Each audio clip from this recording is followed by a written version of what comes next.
Israel has faced a barrage of international criticism for its campaign against Hezbollah in Lebanon. Here's the former Israeli Defense Minister Benny Gantz addressing that in a conversation with DW. This is very important that we will all remember. Everybody looks at Israel and expects it to solve this problem. Well, Israel didn't start this problem. It's Hamas who did so. It's Hezbollah who joined Hamas. On October 6th, it was a peaceful, quiet area. On October 6th, 20,000 Palestinian workers were working in Israel. Children of Gaza were treated in Israeli hospitals. They started this horrific offensive on October 7th. Hezbollah joined them. We have no choice but to defend ourselves. It's true that we are stronger than the others, but it doesn't mean we are not right. We are right. Our cause is right. We have no interest in Lebanon other than security. And if Hezbollah wants to destabilize this area, he will pay. The government of Lebanon will, unfortunately, will pay as well. I don't think that Hezbollah actually serves the Lebanese interest. He serves the Iranian interest, and it's a huge mistake. Huge mistake. He will pay for it. Unfortunately, others will pay for it. It's not going to be easy on us, I understand that, but it seems like we... Let's bring in Dana Stroul. She is the Director of Research at the Washington Institute for Near East Policy, and previously she served as Deputy Assistant Secretary of Defense for the Middle East, making her the Pentagon's top official with responsibility for the region. Welcome to the day. Dana, do you see any chance of a successful diplomatic push to end the escalation in Lebanon? Thanks so much for having me. That's clearly what Washington and President Biden is aiming for. Many Israeli officials are talking about their current approach as escalate to de-escalate, meaning making it clear to Hezbollah that there is no choice other than to stop its campaign of rockets and drones and missiles into Israel and to look for an off-ramp and a diplomatic agreement that can stop all of the exchange of retaliatory strikes between Lebanon and Israel and return communities, especially the over 70,000 Israeli civilians that have been displaced from northern Israel, and allow them to return to their communities in the north. Now, Israel has been responding to attacks by Hezbollah since October 8th last year, when Hezbollah attacked Israel in solidarity with Hamas. Why has Israel decided now is the time to escalate the conflict? For a few reasons. First of all, it is true that Hezbollah started firing projectiles into Israel on October 8th, 24 hours after that deadly October 7th attack by Hamas that killed almost 1,200 Israeli civilians. But first, the Israel Defense Forces were focused on their campaign in Gaza. Their first priority was to militarily dismantle Hamas and make sure that it could not again perpetrate the kind of attack that it did on Israel. So generally speaking, for the past 11 months, what the Israel Defense Forces have been focused on is ground forces operations and completing their objectives in Gaza while escalating incrementally against Hezbollah in northern Israel, but preserving actions to not cross a threshold into full-scale war. And that's been very important for the Israel Defense Forces and the Israeli government, based on the view that they couldn't fight on two fronts, couldn't fight a full-scale war against Hezbollah and also against Hamas. But now, 11 months later, the operations, these high-intensity operations in Gaza are winding down. The 70,000 Israeli civilians displaced from their homes in northern Israel are heavily criticizing the Israeli government. And Hezbollah's attacks have been escalating against Israel, including that attack against a Druze community that resulted in the deaths of 12 children several months ago.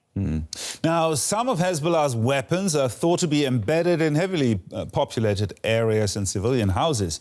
What's your assessment of how much harm to Lebanese civilians Israel is prepared to accept, knowing it will face international criticism for that?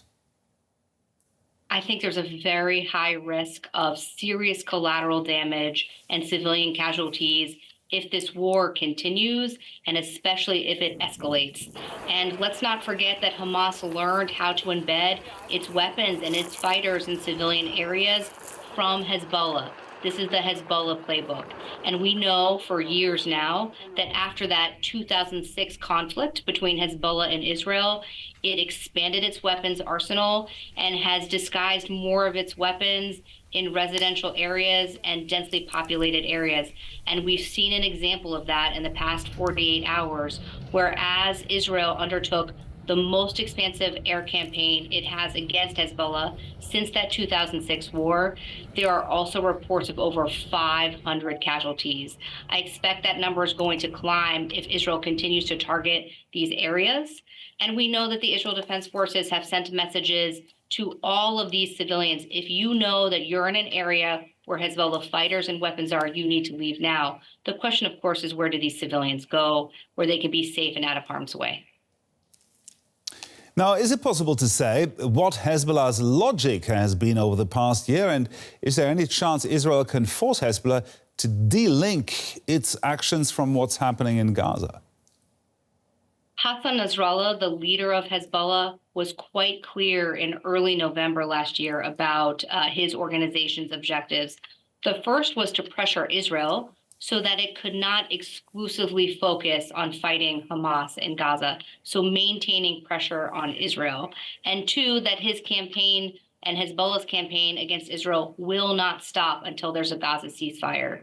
The challenge is that this is a trap for Hassan Nasrallah because Yahya Sinwar, the leader of Hamas, hiding somewhere in the tunnels under Gaza, appears completely undisposed to committing to what Hamas would need to do for a ceasefire, including releasing the remaining hostages. And so now Nasrallah and Hezbollah have suffered enormous losses in leadership, in weapons, etc. And yet he appears unwilling or unable to de-link what Hezbollah is doing from a perpetual conflict in Gaza. Now, what is this war going to do to Hezbollah's position, its acceptance within Lebanon? Hezbollah's position within Lebanon was already precarious.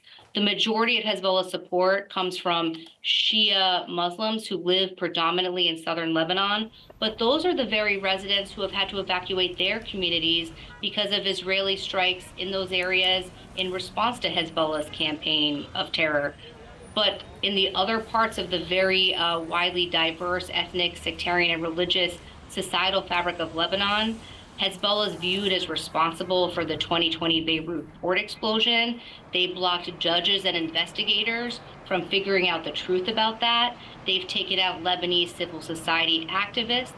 They have targeted Lebanese politicians, and they have blocked the Lebanese parliament from forming a new government that could actually deliver the kinds of economic reforms necessary to stabilize Lebanon. So generally, Hezbollah's support is waning across Lebanon, and they might actually be blamed for not stopping their campaign, which has led to this Israeli action. Now, if the U.S. has found it hard to rein in Israel over Gaza, what can Washington do to calm the situation in Lebanon? Well, first of all, President Biden and his team have actually been quite clear that they support Israel's right to defend itself, and it's Hezbollah that started this campaign. The real risk is that it doesn't just remain a Hezbollah-Israel conflict, but that Iran decides to step in, and this becomes a regional war, a full-scale conflagration, not just between Lebanon and Israel, but across the entire region. So the administration here is concerned about protecting U.S. forces, 40,000 of which are deployed in the Middle East, and they're quite interested in preventing a full-scale regional war, which would lead to untold numbers of civilian deaths and collateral damage. Dana Stroul there, the former U.S. Deputy Assistant Secretary of Defense for the Middle East. Thank you very much for sharing your expertise with us here on The Day. Thanks for having me.